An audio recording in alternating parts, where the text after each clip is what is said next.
That is a huge try. What a pass again. Oh, that's a bullet ball. Opens up. Huge hole through the middle. And Danni Norman charging up the field for her team, trying to get them home in this series. You are listening to the TouchHeads Podcast. Here are your hosts, Danni Norman and Mitch Walkaden. G'day, guys. How you going? Welcome to the TouchHeads podcast where we talk touch footy on and off the field. I'm Mitch Walkaden.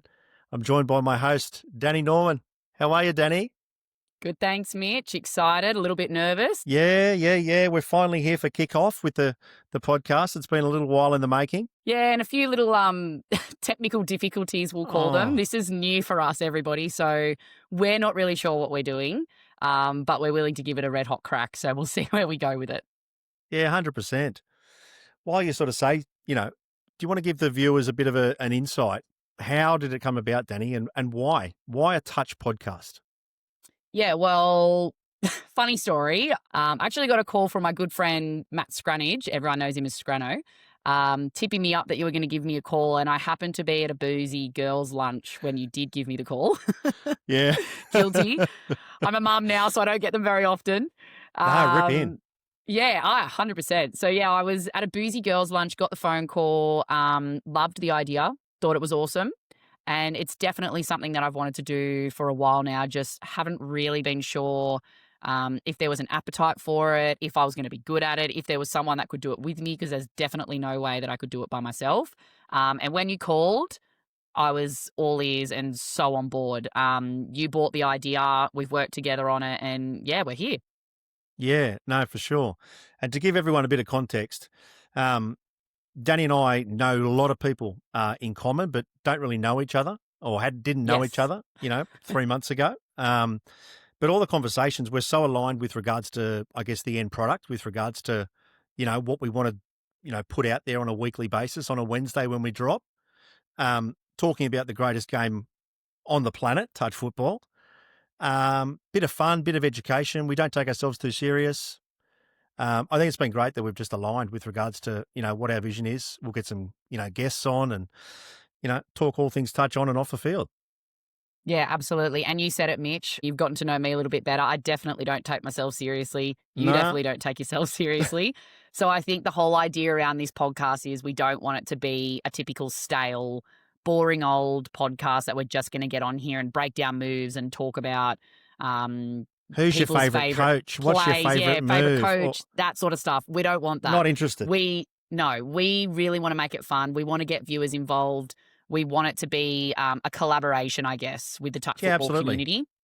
Yeah, from the grass levels all the way through to the elite. So it'll be awesome to get some guests on here. It'll be really cool to do some around the ground stuff at some upcoming tournaments and things like that too. Looking forward to, back end of the year with all the state cups coming up, which will be awesome. But yeah, that's just sort of what we're about. And I guess we could probably go into a little bit more detail, but we'll keep people wanting to know a little bit more. Yeah, that's a nice tease, Danni.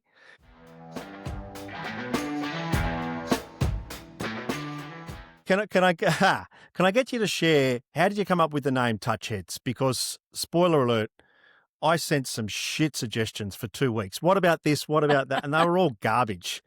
And then out of nowhere, you message me and say, it's got to be TouchHeads. And I'm like, it just makes sense. 100%. It just makes sense. We're all touchheads. Anyone who loves the touch is a touchhead. Well, if you're listening to this, you're a touchhead, right? And I think that was 100%. the whole idea behind it, that everyone that's involved with touch knows the concept of touchhead.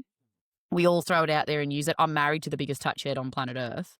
And so I felt like it was such a good name, but the way it actually popped into my head was so strange. I was on the phone to my mum on the way to work.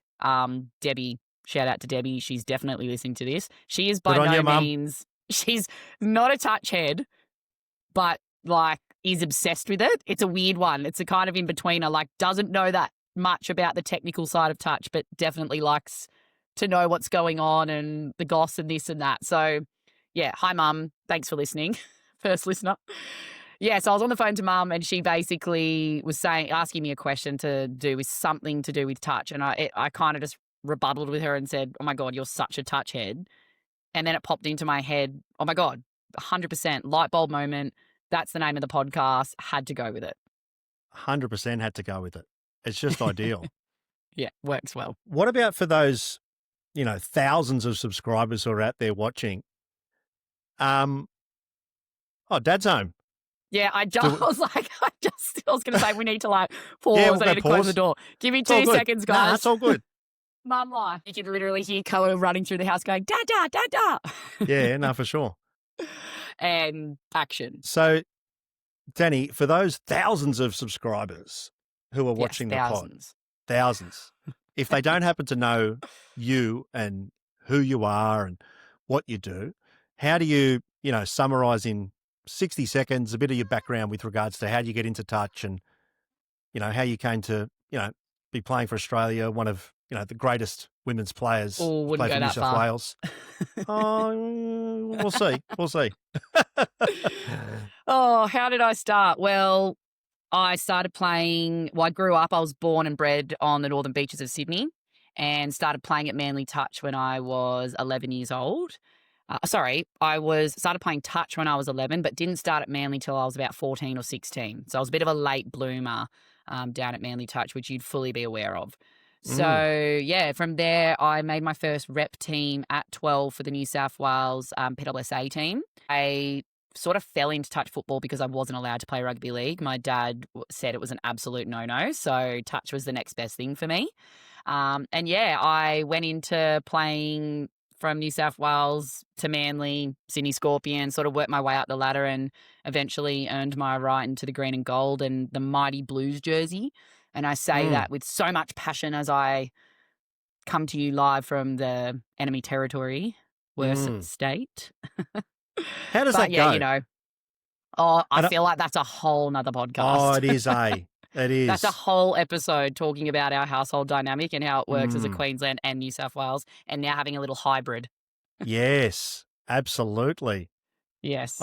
But yeah, that's how I got into touch. And now I'm a school teacher and absolutely loving it, running a touch footy program at the school that I'm at. Still heavily involved playing, coaching a little bit as well. I have a son. I have a husband who most people would probably know. And like I said, is the biggest touch head on planet Earth. And a dog, Ziggy. That's sort of my life. Unreal. Yeah. That's good. And I should be saying, what about you, Mitch? Oh, that's okay. Look, I got into it I got into touch, I guess like a lot of other people, whereby my dad was involved in touch heavily. He used to play and did some organising back in the day. So I used to go and watch him. And then I think we started playing Division 4 on Sunday mornings at Manly. Oh, yeah. That's still a comp. You're joking. It's still a comp. Sunday mornings is definitely still a thing. It used to be 7 o'clock and 8 o'clock games. And we used to be crazy. frothing for it when I was 13 and 14. Great, I got to go to touch. And then you get to 18 and 19 and you're a bit hungover, you still turn up. And then, it's still going. Wow. Still going strong. Yeah, so that's how I sort of got into it down at Manly. I've still got lifelong friends 35 years ago with the guys that I played under 20s with when I was 15. It's pretty incredible. Yeah, it's the best. So now, my kids are involved and, it's just, I know, we've got a rule you can't say cliches on this pod, right, Danni? But it's just such a good sport, touch. Everyone can play. You can be 6 years old or you can be 66. Doesn't matter your background, doesn't matter who you are. Everyone can play. Anyway, so that's me waffling on.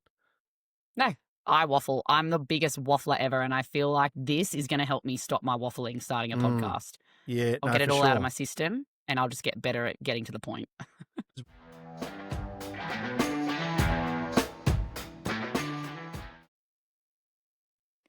Okay, Touchheads, we have a little bit of a bonus segment that we are adding on to our pilot episode. Now, we recorded our pilot episode a couple of weeks ago, but when Mitch and I sat down and we looked at the dates, we realised that we're actually launching on the same day as the NYC tournament. So we thought that we might bring you a little bonus segment to add on to the back end of our pilot episode and do a little bit of a review on the under-18s division, name our top four, and our predictions, and just note a few players to watch in the tournament. Mitch, how does that sound? That sounds so good. I love NYC. It's a great tournament. Such a good tournament. Yeah, you're going down to it too, aren't you? Yes, I am.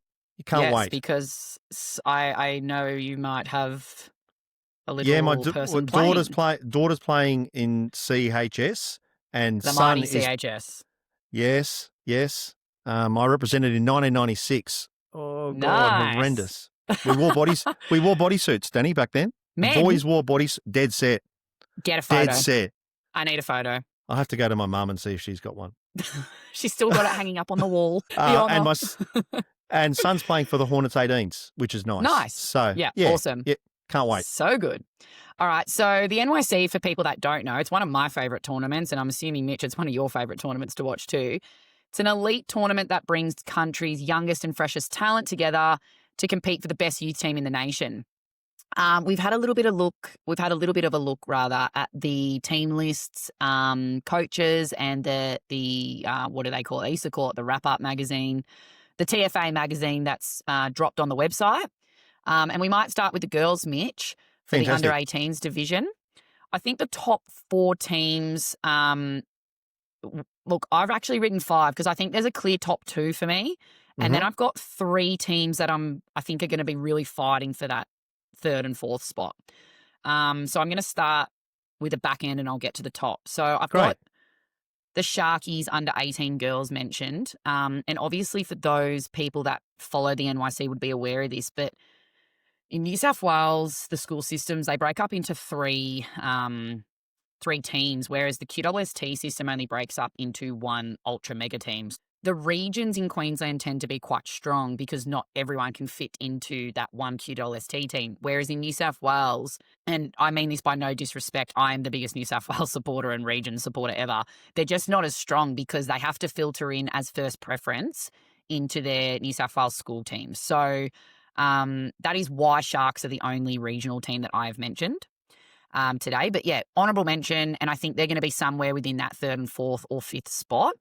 They're a younger team, a bit of a combination between under 16 and under 18-year-olds, coached by Khan Robust, who's actually the president at Gold Coast Touch and who I know very well.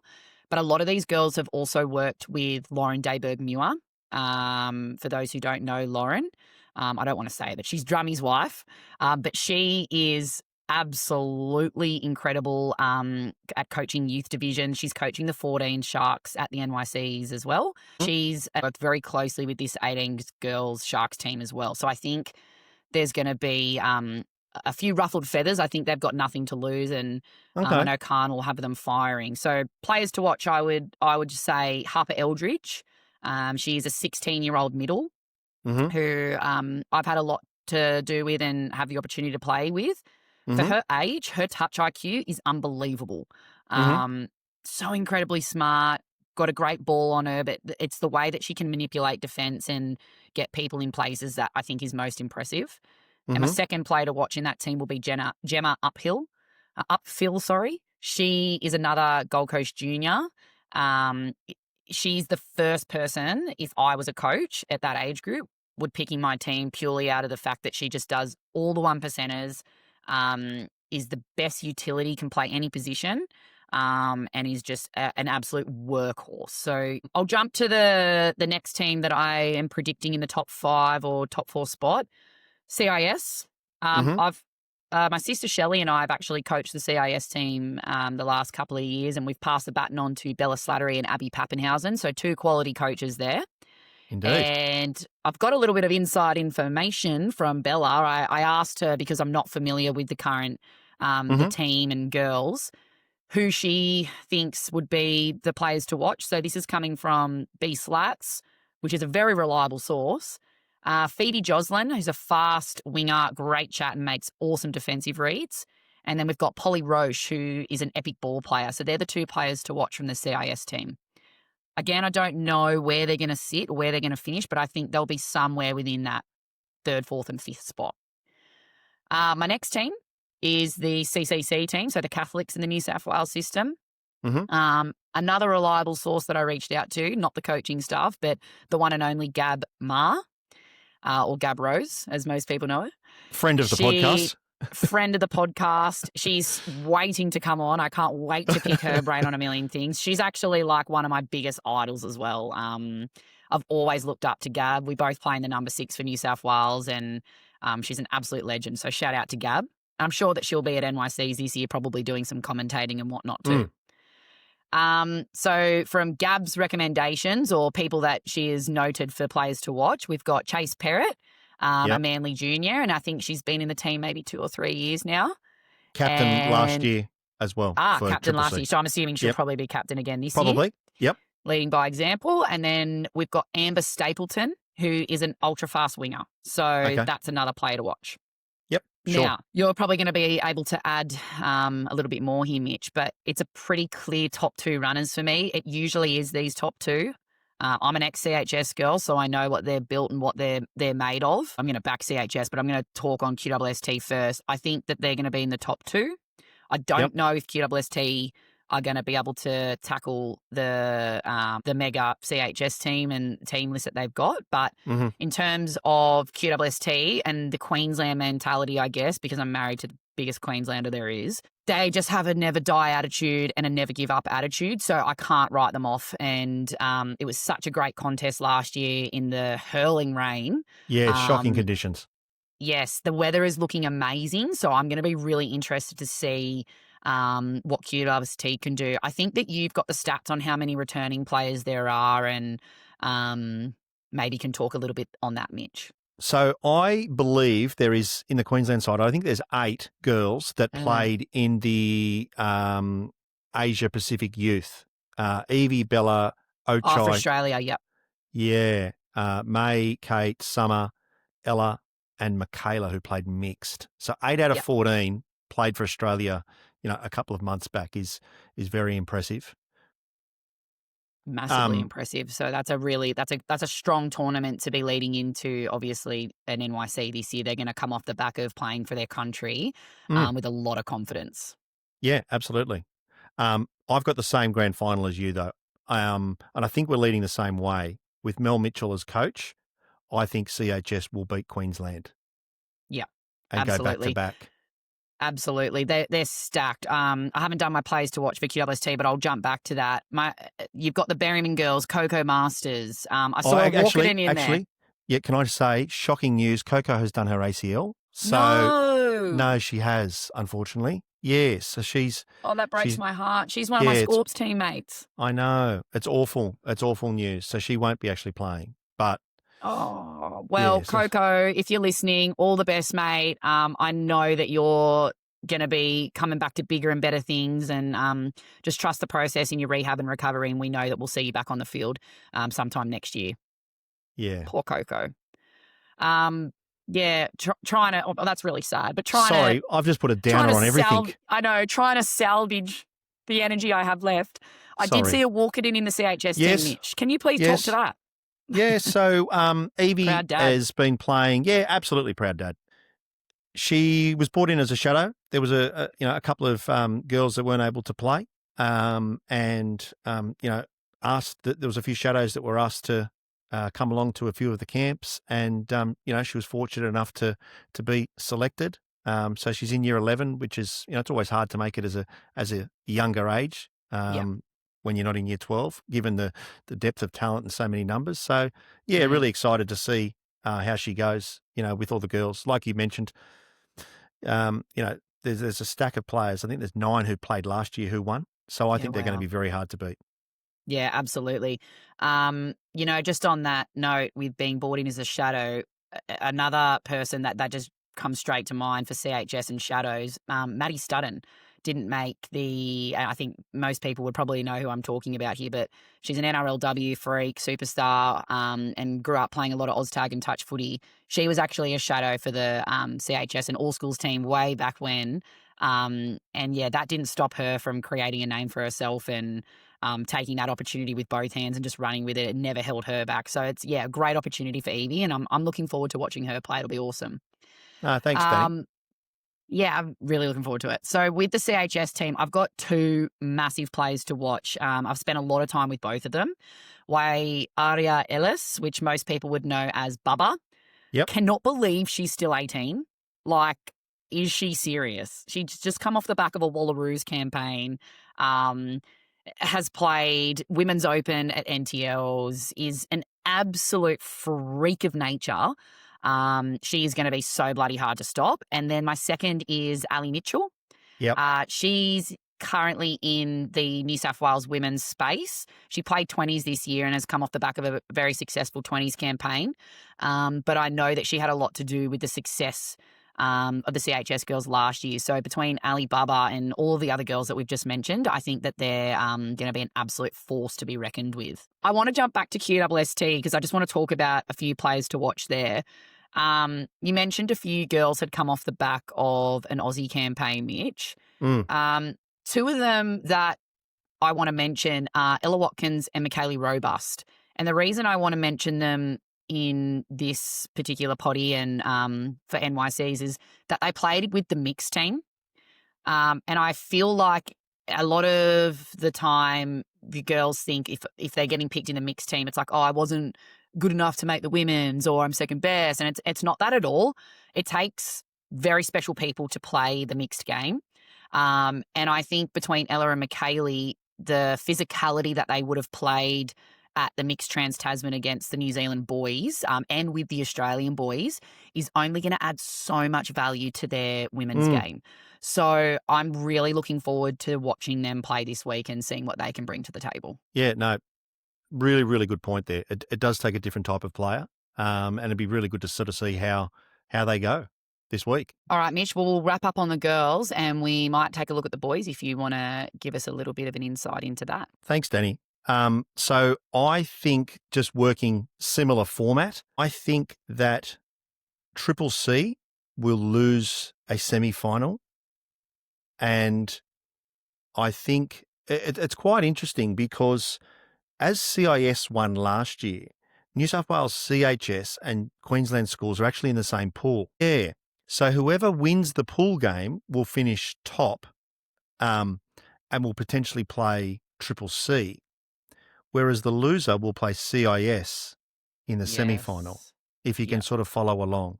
So I'll highlight a few players from all the teams. Starting with Triple C, they've got, I think, 5 kids or 5 players from Maitland, which I think helps, and a couple from the Sharks. I think that Harry Lidbury and Carl White from the Redbacks are 2 players to absolutely watch. And the other one is the Sharks' Caden Thompson. He's a middle, was part of the state 20s setup. Really, really good player.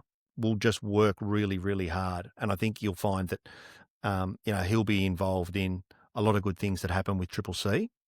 But I think that they won't get past the semi-finals. I've then got, I think CHS will get knocked out in the semi-finals as well. Oh. Yeah. I think at a glance, CHS has 7 players from Newcastle. Wow.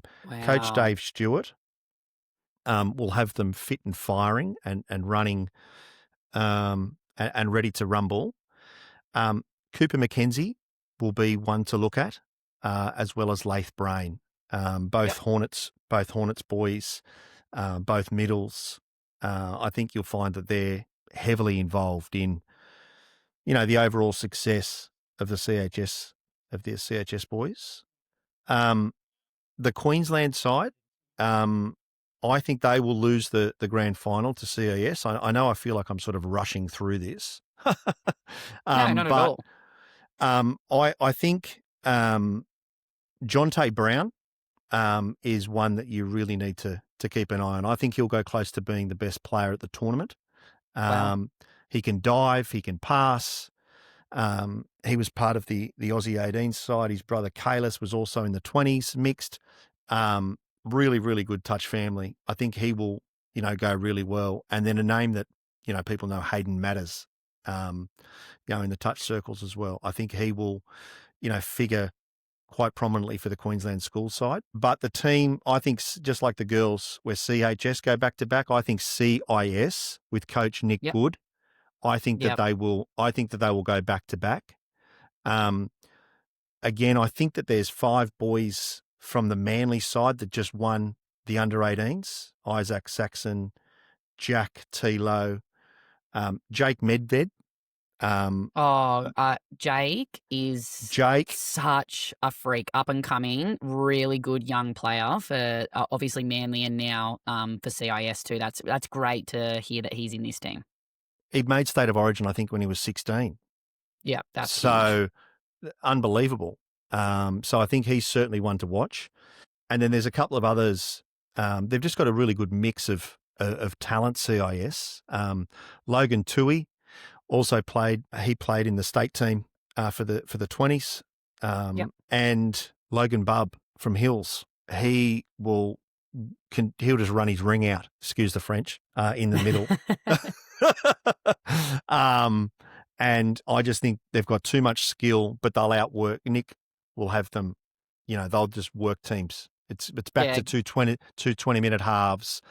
That's good. And I just think the difference between their best six on the field and their worst six on the field is minimal compared to the others where there's a really big, well, not a big, there's a decent variance. So, in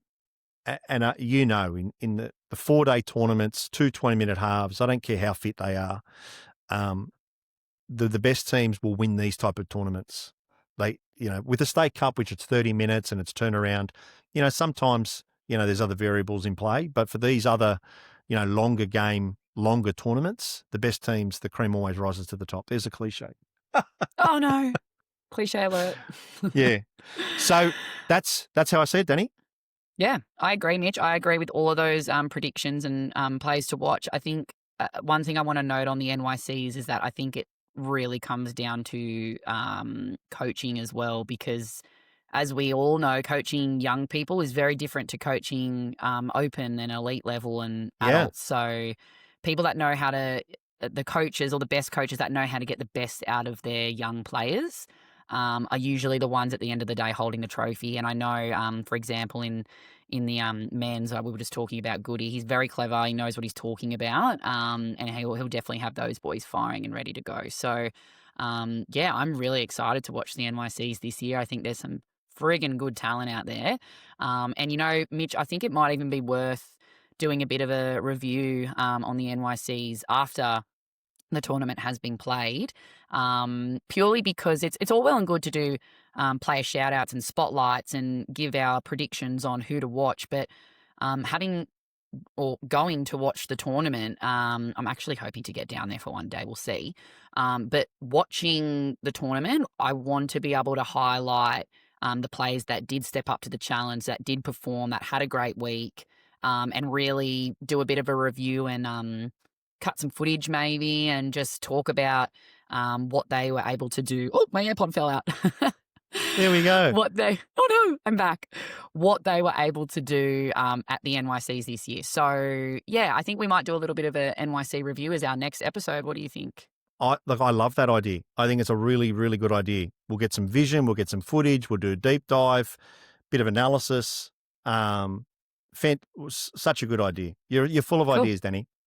Full of ideas. Maybe not that great at executing them, but we'll see.